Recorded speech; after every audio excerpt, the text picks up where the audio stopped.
और काल बनते कुएं पर विस्तार से चर्चा करेंगे, लेकिन पहले ये जान लेते हैं कि आखिर सृष्टि को बचाने की जो रेस्क्यू ऑपरेशन चलाया जा रहा है, जो जंग है, ये कहां तक पहुंची है। सीहोर से ताजा अपडेट्स क्या है कि लगातार रेस्क्यू ऑपरेशन के चलते बच्ची बोरवेल में नीचे खिसक कर करीब 100 फीट की गहराई तक पहुंच गई है, लेकिन चमत्कारों के देश में उम्मीद अभी भी जिंदा है। बताया जा रहा है कि ये वाइब्रेशन के चलते वो 100 फीट की गहराई तक नीचे पहुंच गई है और सृष्टि रेस्क्यू ऑपरेशन खत्म होने में और वक्त लग सकता है। और दूसरी तरफ कन्वेंशनल मेथड से बच्चे को निकालने की कोशिश लगातार जारी है और सवाल यहां पर और भी हैं, लेकिन अब उन सवालों की तरफ हम अगर नजर डालें तो ये और डरा देने वाले सवाल हो सकते हैं, लेकिन अभी हम सिर्फ यही उम्मीद कर रहे हैं कि बच्ची को अब यहां से तो निकाल लिया जाए।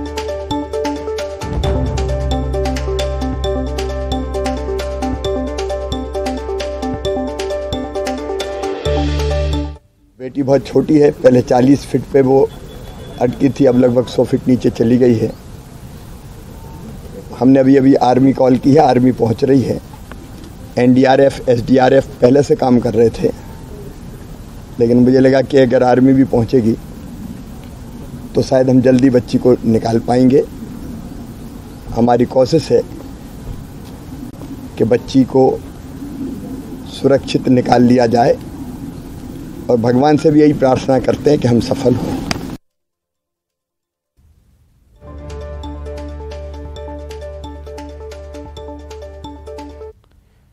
और वासु चौरे हमारे सहयोगी लगातार मौके पर डटे हुए हैं, पल पल की अपडेट्स अब तक पहुंचा रहे हैं। उनसे बात करेंगे, उनके पास चलते हैं। वासु, इस वक्त क्या स्थिति है? बच्ची को निकालने की जो कोशिशें हैं, अब यहां पर चूंकि गर्मी भी बढ़ गई है और जो गर्मी का असर है उसका असर रेस्क्यू ऑपरेशन पर कितना दिख रहा है, क्या कुछ है ताजा अपडेट्स?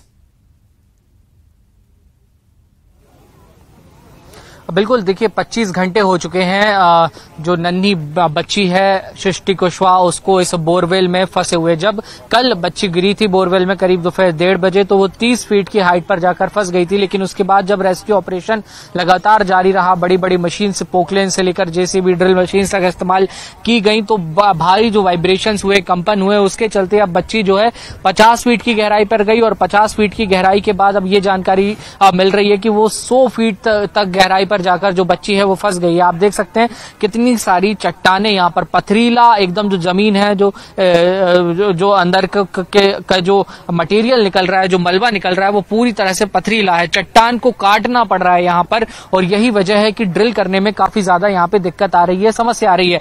एसडीआरएफ और एनडीआरएफ की टीम अब तक कमान संभाली हुई थी। सुबह एक बार जो हुक के जरिए बच्ची को ऊपर लाने की कोशिश की गई थी वो नाकाम हुई थी और उसके बाद ही आर्मी को कॉल किया गया था। तो फिलहाल सबसे बड़ा अपडेट यही है कि आर्मी ने खुद यहां पर मोर्चा संभाला हुआ है।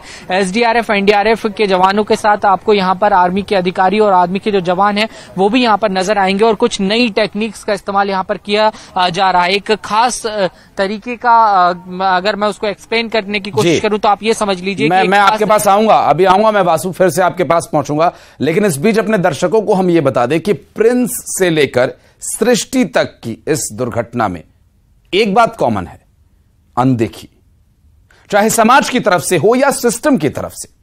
एक रिपोर्ट।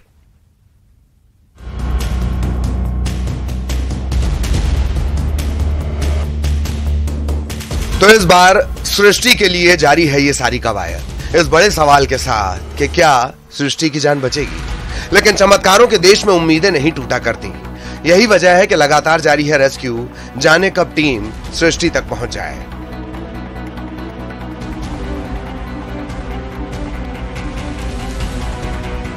लेकिन इन सब के बीच फिर खड़ा हो जाता है वही सवाल जो दशकों से जस का तस बना हुआ है कि आखिर साफ साफ नियम निर्देश के बाद भी अनदेखी होती क्यों है।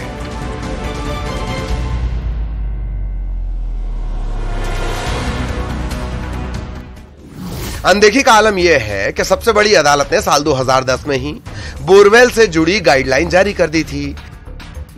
हालांकि इसमें अगस्त 2010 में जस्टिस कपाड़िया की अगुवाई वाली बेंच ने बदलाव जरूर किया था। कोर्ट ने जिला, ब्लॉक, गांव के लिए तक निर्देश जारी करने के लिए कहा था। ग्रामीण इलाकों में जहां सरपंच और कृषि विभाग को निगरानी का जिम्मा दिया गया था, वहीं शहरी इलाके में लक्ष्मण रेखा खींचने की कोशिश की गई थी। शहरी इलाके में इंजीनियर, पब्लिक हेल्थ के साथ साथ नगरीय निकाय को जिम्मेदारी दी गई थी। बोर की खुदाई से लेकर उसके काल न बनने की गारंटी तक। लेकिन हैरत देखिए, एक दशक के बाद भी चर्चा उन्हीं पर करनी पड़ रही है। अब भी खुले हुए कुएं यानी बोर काल बन रहे हैं। तो सवाल जस का तस कि प्रिंस से लेकर और सृष्टि तक क्या बदला।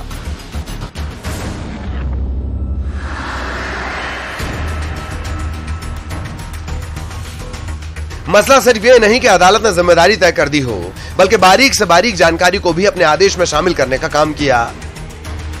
यानी खुदाई से लेकर समतलीकरण तक सब कुछ। बोरवेल की खुदाई के लिए कलेक्टर या ग्राम पंचायत को पहले ही लिखित सूचना देनी होगी।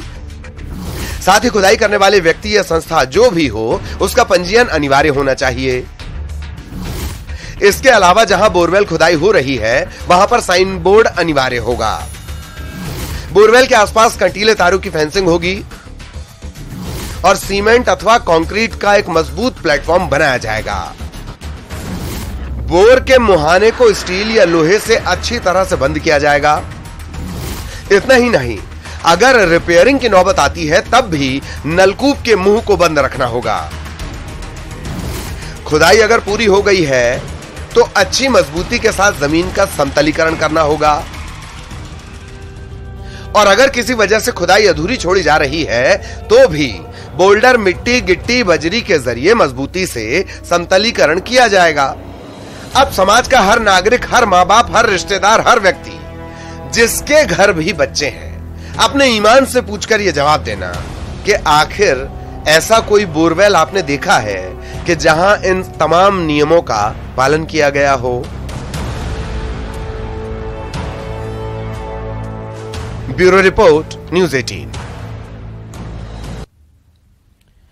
और वासु चौरे हमारे सहयोगी लगातार हमारे साथ जुड़े हुए हैं। वासु, वक्त गुजरने के साथ उम्मीदें धुंधली होती नजर आ रही हैं, क्योंकि एक जो थकान महसूस होने लगती है एक काम के प्रति लगातार जूझते रहने की, उसमें एक ऊर्जा स्फुटित हुई है, ऊर्जा का संचार हुआ है जब सेना यहां पहुंची है।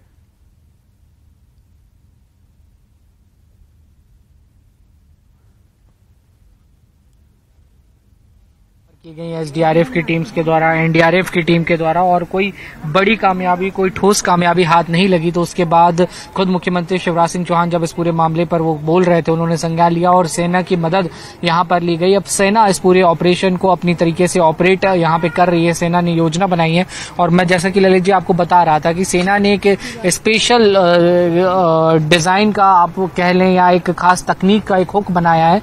जो हम तक जानकारी पहुंची है उसे एल शेप में शायद बनाया गया है और उसे अब गड्ढे के अंदर जो है वो डाला जा रहा है ताकि बच्ची को उससे लिफ्ट अप किया जा सके और बच्ची को बाहर लाने में कामयाबी मिले। क्योंकि अब बड़ी चुनौती ये बन गई है कि बच्ची 100 फीट तक की जो गहराई है, जो डेप्थ है, वहां पे फंस चुकी है और वहां तक खुदाई करने में काफी समय चाहिए होगा। अभी जो खुदाई हुई है वो 35 फीट के आसपास बताई जा रही है, यानी कि जितनी हुई है उससे 2 गुनी से ज्यादा खुदाई अभी वहां पर करने की आवश्यकता है अगर आप पारंपरिक पैरेलल डिगिंग मेथड से जाते हैं। और उसमें भी खतरा ये बना हुआ है कि बच्ची कहीं और नीचे ना चली जाए 100 फीट से, क्योंकि 30 फीट से 100 फीट तक बच्ची पहले ही जा चुकी है। तो अब कोशिश ये हो रही है, जो आप सामने तस्वीरों में देख रहे हैं, रॉड आपको वहां पर दिखाई दे रही होगी, रोप्स आपको वहां पर दिखाई दे रही होंगी। देखिए एक और रॉड जो है वो अब अंदर भेजी जा रही है, अंदर डाली जा रही है।